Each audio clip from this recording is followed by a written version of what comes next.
Hi there, this is Toni Kaufmann, your local real estate expert, and today I want to talk about the OPRA form. You may or may not be aware that your town has a whole bunch of information about your house that you're thinking of purchasing that the seller may not even be aware that they have, because really, we didn't start pulling the OPRA forms from the towns until a couple of years ago. It was just not something that we did in Morris County.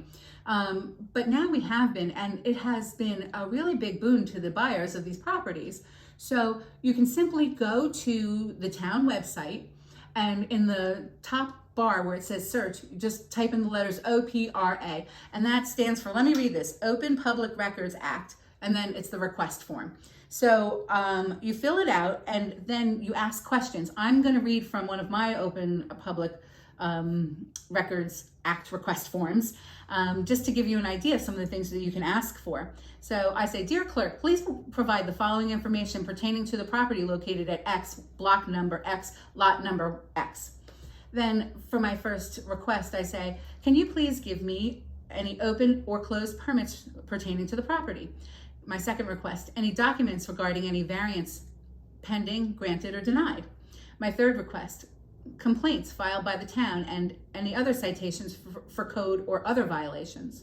Number 4 is any pending or finalized assessments for the property. Number 5 is a tax card, reports or memos regarding the property. And number 5 is kind of important. Number 5, I like to take and look to see what the town thinks is at that property.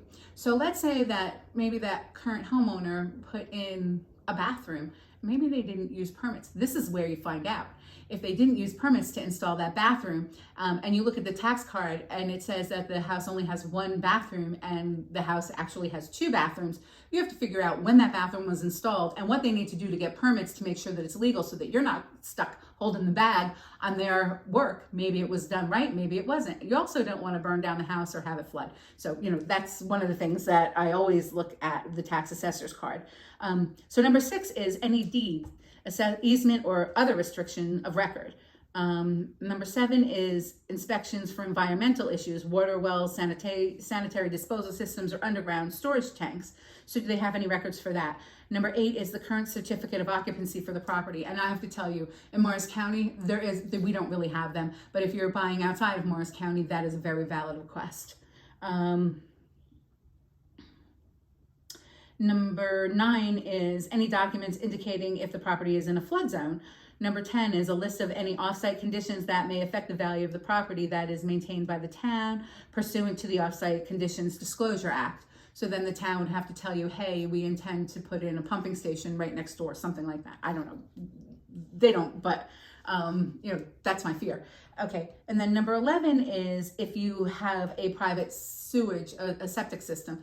So if you have a septic system, they will often have an as-built, and that's really important if you're going to be doing a septic test, so that you can have that as-built on site for your inspectors, because they should, if they're septic inspectors, they should go to the town and get an as-built so they know what they're looking at, but oftentimes they don't. You should be prepared for yourself.